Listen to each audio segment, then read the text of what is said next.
Johnny Dollar. George Reed here. Well, good for you, George. What? I can use an assignment about now. Who's in trouble this time? John Patrick O'Shea. Never heard of him. He's retired and lives here in Hartford. He's been confined to a wheelchair for the past couple of years. Now, what's happened to him? At 11 o'clock last night, someone broke into his home and gave him a terrible beating. Oh? Probably would have killed him if his next-door neighbor hadn't barged in, scared the assailant away. Want to give me his address? I'll run over and see him.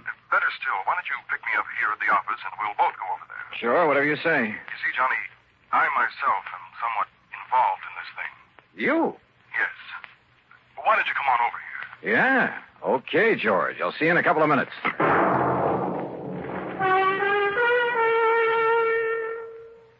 And now, Act One of yours truly, Johnny Dollar.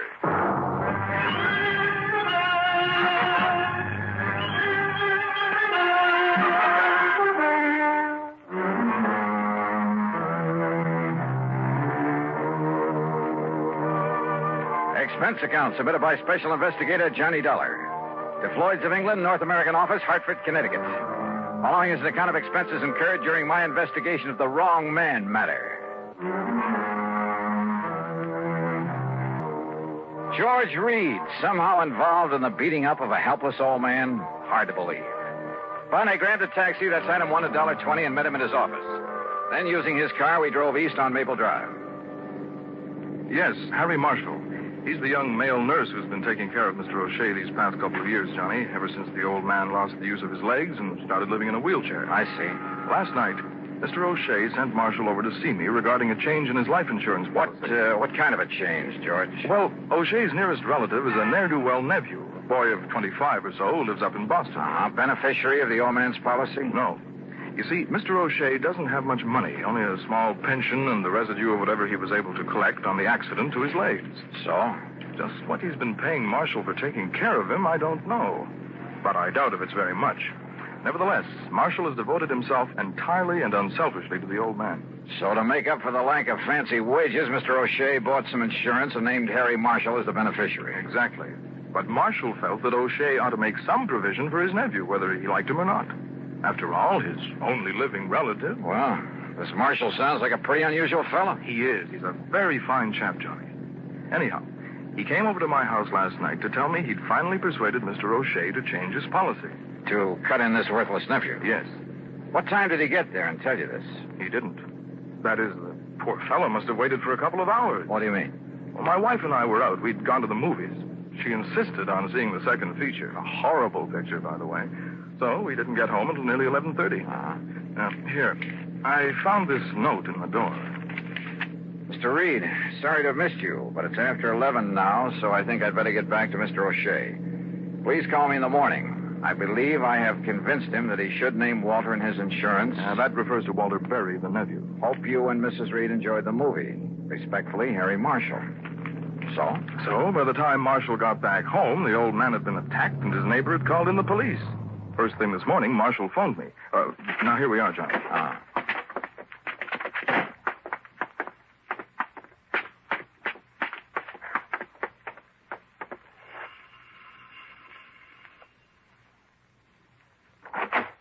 Oh, Mr. Reed, I'm glad you were able to come. I told you on the phone this morning this is a terrible thing. Terrible. Yes, Harry, I'm sure it is. This is Mr. Johnny Dollar, a special investigator for us. Oh, good. Excellent. Won't you come in, please? Lieutenant Barley's already here. Yeah, sure, thanks. Has he found anything that might indicate... Oh, hello, Lieutenant. Hello, Dollar. Here, take a look at this. Yeah? The attacker must have come and gone by way of the living room window. Apparently tore this off his coat or pants on his way out. Oh, Harris tweed. Yeah. Anything else? Not a thing. Where's Mr. O'Shea? Upstairs in bed. Doc says he's in pretty bad shape, but that he'll pull through. The doctor left a few minutes ago, Mr. Dollar. And O'Shea himself hasn't been able to give you anything, huh, Lieutenant? Nothing. Except that the man sneaked up on him from behind and slugged him. He didn't hear him, didn't see him. Oh, great. Somehow, Mr. Dollar, you got to find the man who did this. And when you do, I only wish you'd turn him over to me. Easy, boy. Just leave him up to us. Don't bank on that, Lieutenant. Now, I've got to go back to headquarters. Huh? What do you mean by that, Marshal? I simply mean that I could kill the man who did this. Don't try it. Find anything, Dollar, give me a call. Yeah, sure, Lieutenant. Oh, would you like to see Mr. O'Shea now? No. No, Marshal. There are a couple of other things I'd like to do first. Oh? What, Johnny? Let's just sit down here in the living room and talk for a few minutes. You have some idea? Yes, Mr. Dollar. No, I didn't say that. But come on. Let's sit down and talk.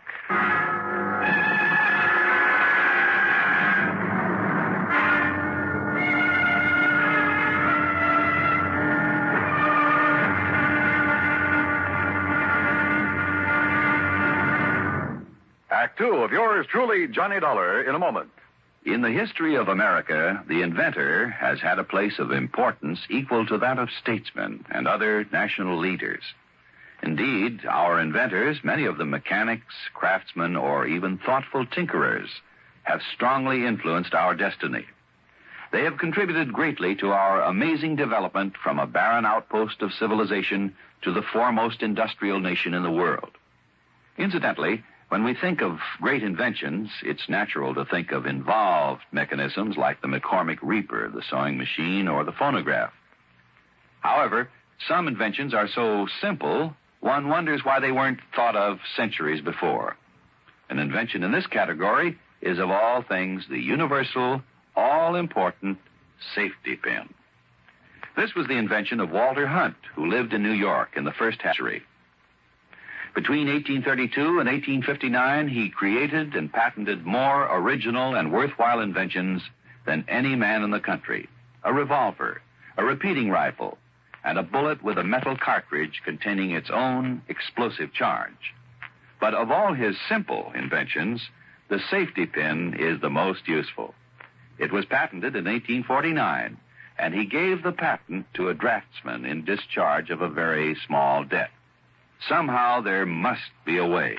And now, Act two of yours truly, Johnny Dollar, and the Wrong Man Matter.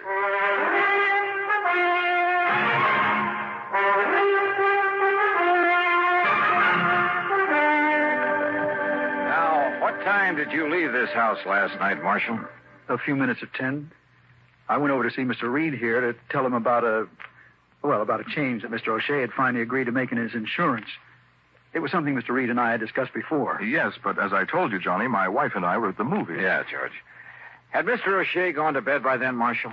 No, sir. He was sitting here in the living room, in his wheelchair, of course, watching television. He always stayed up late watching television. And, well, to be honest about it, he usually slept through most of it. That I can understand.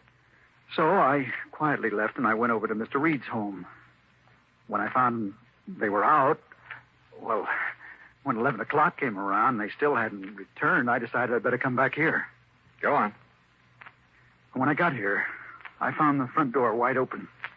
Inside were Mr. Wakely from next door and a couple of policemen. And there's poor old Mr. O'Shea. That neighbor, Mr. Wakely, did you say? That's right, Stuart M. Wakely. In other words, me. I didn't hear you ring, Mr. Wakely. Time like this, you expect me to be formal, young man? And who are you, sir? Another policeman? Plainclothesman? Mr. Dollar is an investigator for my insurance company, Mr. Wakely. I'm George Reed. Why didn't you send for me, Marshal? What was that? This man Dollar would probably want to know just what I found here last night while you were out gallivanting around someplace instead of being here where you should have been taking care of that old O'Shea. I beg your pardon. Well, weren't you? I hardly see it's any business of yours. But I just happened to have been out on an errand for Mr. O'Shea. Well, all right. Which reminds me, Mr. Reed, you will make the changes in the policy, won't you? Oh, well, of course. Well, all I got to say... Yeah. Go ahead and say it, Mr. Wakely. ...is that if it wasn't for me coming over here the way I did, old man O'Shea'd be dead as a doornail right now. Not that I'd cared particular. Just how was it you happened to come over here last night, Mr. Wakely? Are you in the habit of dropping in here at all hours? On that old crackpot O'Shea? Well, I am not. Good heavens, no. It's the first time Mr. Wakely ever so much as entered this house. After all. Just what time did you get here, by the way? Well, not more than 2, 3 minutes after 11 o'clock. You're sure of that? Well, of course I'm sure. I've been trying, you hear me? I've been trying to hear the 11 o'clock news on the radio. Trying. That's the reason I come. Marshal, that's the same time ready to leave George Reed's home and come back here. Yes. Like I started to say, the reason I come over here was to tell that crazy old man to turn down his television. What? Inconsiderate old fool. Night after night, that dang thing squawking away so loud you can hear it all over the block. driving me and everybody else out of their mind. Mr. O'Shea is slightly hard of hearing, Mr. Wakely. Slightly. Now, Mr. Didn't I Wakely. call you on the telephone, Marshal, almost every single night and beg you to turn that thing down and I'd come over and do something about it? Yes, you certainly did. But a lot of good it done me. So that's why I come over here last night, Mr. Dollar, to tell the old man and this smart young whippersnapper that if they didn't turn down that TV and leave us there some peace around here... Yes, I'm sure. Now, would you But please... when I got up on the porch, I heard the old coot hollering for help. Even over that squawk box, I could hear him. And I heard his wheelchair fall over, and him still yelling for help. So what did you do? So I banged on the door, and I finally busted it open. And, well, you know what I found in here. Just what did you find? Old man O'Shea, laying there on the floor, all cod, and that window back of him wide open. And you called the police? Yes, sir. And that's when Marshal, that should have been here taking care of him, that's when he come in. And, of course, I sent for the doctor. And, Marshal, you have no idea who might have done it. I wish to heaven I had. I'll tell you this, mister. Yes? Everybody living on the block, everybody in range of that noise machine would have been willing to murder him for it. Yes, sir. Even you, Mr. Wakely? Yes, sir. Yes, sir, I shoot. No, wait, I didn't mean that. You sure? Now, listen carefully. Motive?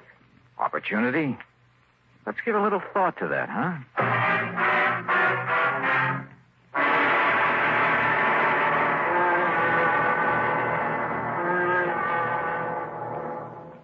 We'll return to Johnny Dollar in a moment.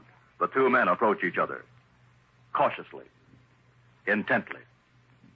A fearful murmur sweeps through the crowd. Women and children scurry for cover. The two men stop about 30 paces apart. Silence fills the street. Each man's hand hovers over the pearl handle in his holster. And at an unheard signal, pistols are drawn. 2 shots ring out, and one man falls to the dusty street, dead. The hero holsters his weapon and ambles toward the saloon. Thus ends or begins the great source of American entertainment, the Western. Although glamorized now, the six-shooter did play an important part in the settling of the West. The man responsible for that ingenious weapon was Samuel Colt. Born in 1814, Colt, as a child, had an insatiable interest in gunpowder and the weapons that used it. As a young man, he was dissatisfied with the current one-shot pistols then in use. One day he remembered a sea voyage he had taken when he was 13, and how he had been fascinated by the ship's paddle wheel. Why not use a similar wheel in a pistol?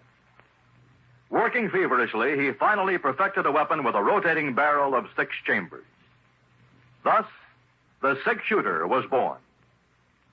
Like most inventions, however, it took time to gain the public's acceptance. The opportunity came. War with Mexico was declared in 1846, and soldiers returning from the war told of the great success they had had with the Colt 45. Soon, the Texas Rangers adopted the repeating pistol in their many battles with the Indians. Samuel Colt, an inspired American with a philosophy that somehow there must be a way. Let's find it.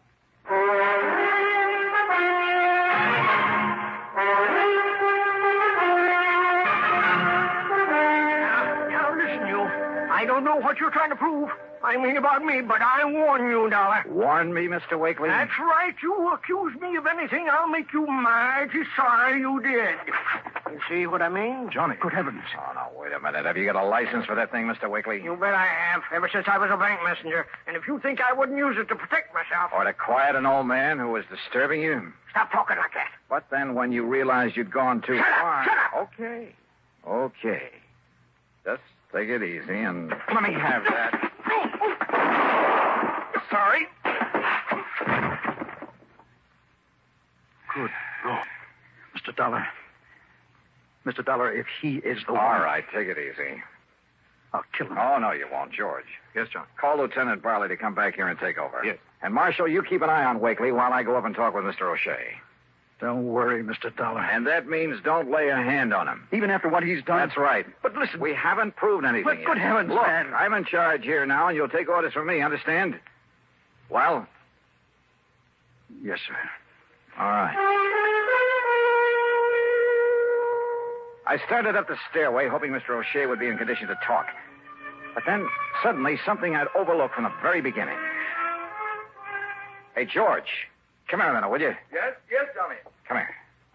Hey, look, tell me one thing before you make that phone call. Yes? Just when did you and your wife decide to go to that movie last night? What? Well, come on. Well, it was after dinner. We had no other plans. We weren't expecting any... Now, what does that mean? Plenty, George, plenty.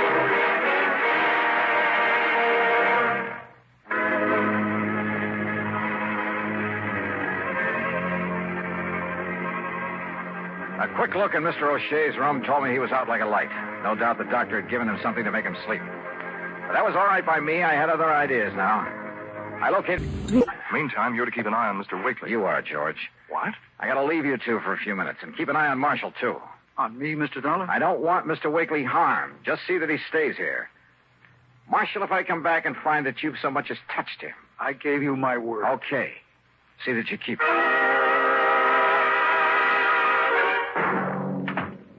Why, yes, Mr. Marshall keeps the room for himself right upstairs. Good. Then if you don't... Clean-cut young man, ain't he? Is he? Don't use the room very much, though. Yeah, well, if Just you'll... a place for him to relax and be alone by himself now and then. Yeah. You know, after having to spend all the rest of his time nursing that old man he works for. Take me up to his room, please, will you? Well, now, I don't know. All right, here, my credentials. Hey? Johnny Dollar? Yes. Special investigator? Yes, that's right. Let's go, please.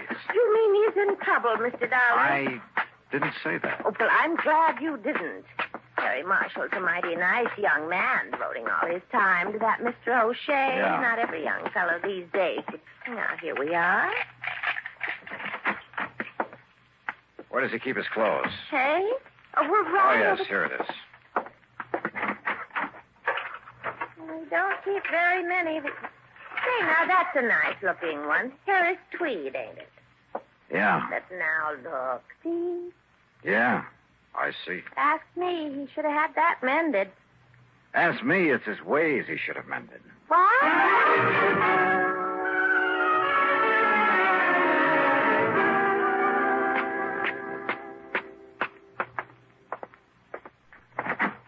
Dollar, where you been?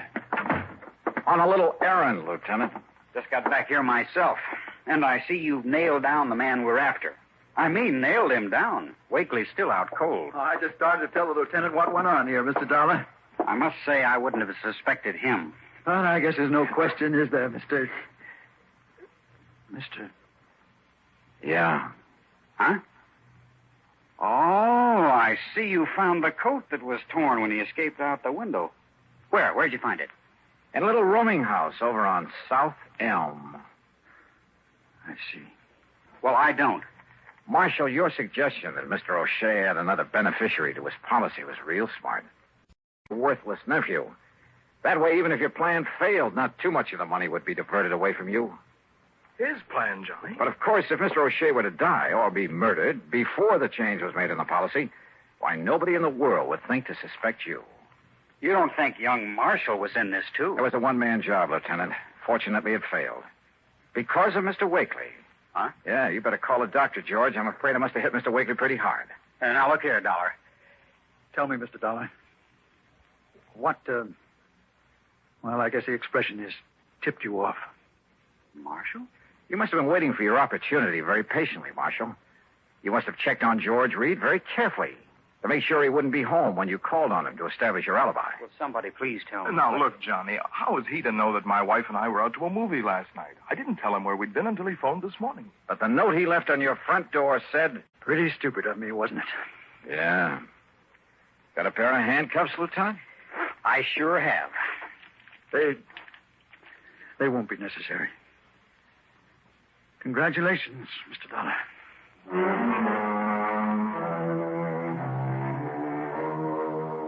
So, George, having saved your company from having to pay off the old man's insurance, well, how much is my fee going to be? If it's big enough, of course, I'll forget all about the... Wait a minute. What expense account? A lousy buck for the trip over to your office this morning? Not me. Yours truly, Johnny Dollar.